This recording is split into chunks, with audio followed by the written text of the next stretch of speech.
Hi everybody, welcome to Home with the Halsteads. I am not in my backyard, but I am in one of the most beautiful backyards I have ever been in my life. This is my good friend Jackie. We're in the same garden club, and I'll just admit right off that she is a much more faithful garden club member than I am. This year I've had so many things going on, and I've just not been the faithful member that I am. But she invited our garden club to come last week to look at her beautiful backyard, and I'm not bashful, so I said, Jackie, would you please share this with our Facebook and YouTube friends? And she so readily agreed, and thank you, Jackie, for doing that. My pleasure. So she's going to tell us about the beautiful things in her backyard. I'm going to go behind the camera and try to maneuver it around, and you're going to be amazed. So I want you to stay with us because you're going to get some good tips, and that's what this is all about, is learning from each other. So Jackie, tell us what you've got. Good morning and welcome to Booth Garden. I'm so glad to have you today. Behind me you see my beautiful hydrangeas that I invited all of my friends to come and see because they're in the backyard, so people don't get to see them from the front. And these hydrangeas are over 40 years old. They were here when we bought this home, and I have been able to nurture them and keep them going for all that time. So hydrangeas can be expensive when you buy them, but as you can see, they're a great investment. And they just come back year after year, even when it gets really cold like it did in 2022. They were really hurt that year, and I cut them back for really the first time way back and redid my whole bed and putting new mulch and everything. But this is how much they've grown since 2022. I normally don't prune the hydrangeas. I do cut them and share them with friends and put them in flower arrangements, but I don't prune them. If I deadhead them, I do it right behind the head of the flower once the winter comes and spring's coming, and they look really ugly because they don't have any leaves, and they're pretty much dead looking. But anyway, I love them, and they are a great investment. These I fertilize with 10-10-10 in the spring, or 12-4-8 in the spring. This time of year I have to water them about every 4 days because they wilt so, and I don't know if you can tell now, but they get morning sun. The sun rises back this way, and so by the time it's about 1 o'clock, they're not getting any more sun. They like morning sun, not afternoon. It just gets way too hot here in South Georgia in the afternoon. So we enjoy our garden. I love plants and flowers and love sharing them and showing them. And so anyway, I'm just so happy to have y'all here with us today. Jackie, tell us what this plant is right here that's in front of the hydrangea. This is called Purple Heart, and you can see the little flowers, kind of a heart shape on it. My camera's just flying everywhere.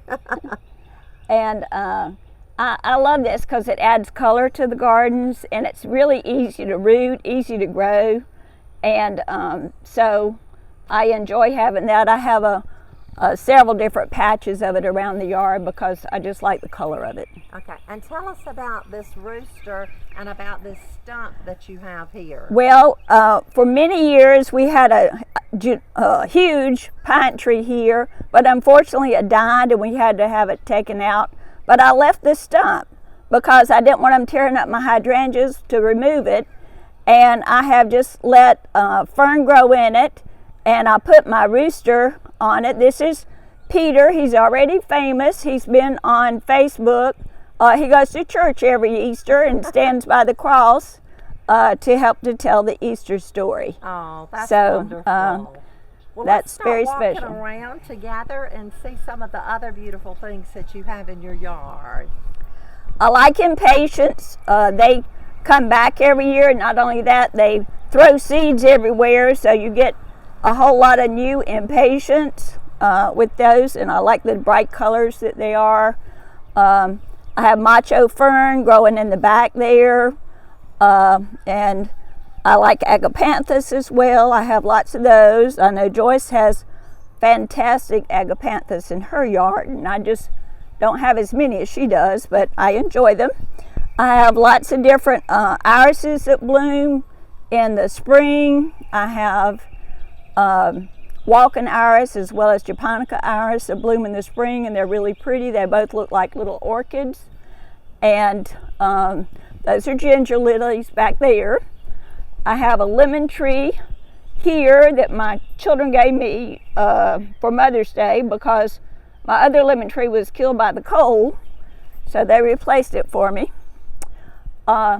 This is called a snowball tree here, and it has pretty little blossoms on it like you have on kind of like your hydrangea, and it blooms in the spring and it's really pretty.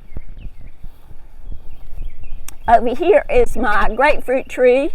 Tell us the story real quickly about this huge grapefruit tree. I grew this tree from a seed.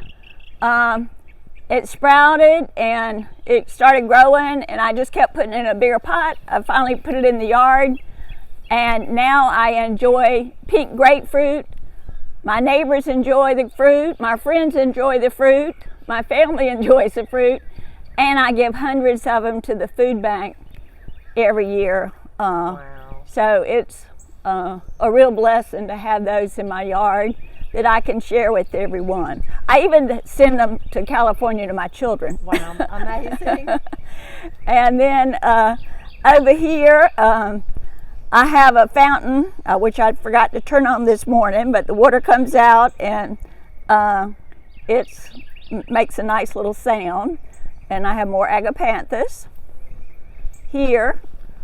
And then I have... You notice she has these beautiful sheds too. I'm envious. She has 3. I have these, some people call them black-eyed Susans, but anyway, I enjoyed those as well. They add lots of color to your yard. And I have some Angelona and some Vinca in this bed as well, and plus a lot of other things. And then over here, I have just a variety of flowers in this bed. Salvia, Vincas, Angelona, Society garlic, daylilies. I've had some gorgeous daylilies this spring. And bad thing about that is they only last one day. And then my beautiful hardy hibiscus. It's kind of wilted over this morning because I watered it earlier, so the water's made it kind of split. But I've had as many as 25 blooms on it at one time. And it is a hardy hibiscus, so that means that it's not killed in the winter, but it comes back. And it, every year I can look forward to it coming back and blooming again for me. And that's lantana back there. That plant's not blooming now, but it's called a yesterday, a today, and tomorrow. And it has little flowers on it that, it is blooming a little bit back here. I don't know if you can see those. But it changes. The blooms change from white, light purple, and dark purple. So that's why it's called a yesterday, today, and tomorrow.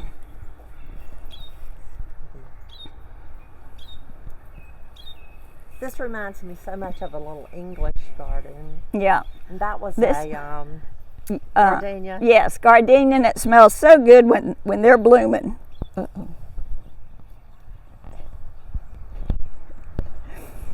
And then over here I have another hydrangea. Oh, so pretty. It's all different colors. Pretty. I know, I'm so envious. I need to get more hydrangeas. Look at this.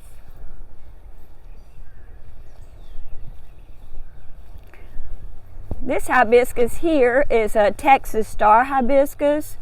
The blooms just last one day, but that one day they're beautiful. I have 6 blooming this morning. Yesterday I had 7, and I really enjoy these. And again, this is a hardy hibiscus. It will come back again next year, and I get to enjoy it. I've had it for many years.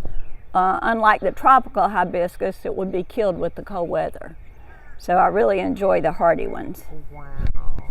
Wow. We're going to go back over here to the hydrangeas, and I'm going to stand there and just do a sweep around her entire yard and see if we can give you a view from this angle. She has beautiful grass too. So look at this. It is so amazingly pretty. And of course, you know, Jackie's out here every day working in her yard. Just beautiful, beautiful.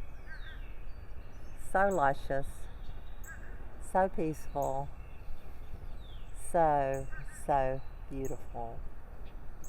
So don't you agree with me that Jackie has a beautiful, beautiful yard? Jackie, thank you so much for inviting us to come, and I know all of my Facebook friends loved it and will love it and will share it, and we learn from each other. Yes, we do. We learn from each other, and you're always so gracious to share, and I appreciate it so much. My pleasure to have you here at Booth Garden today. Thank you, thank you. And I'll see you guys again really, really soon.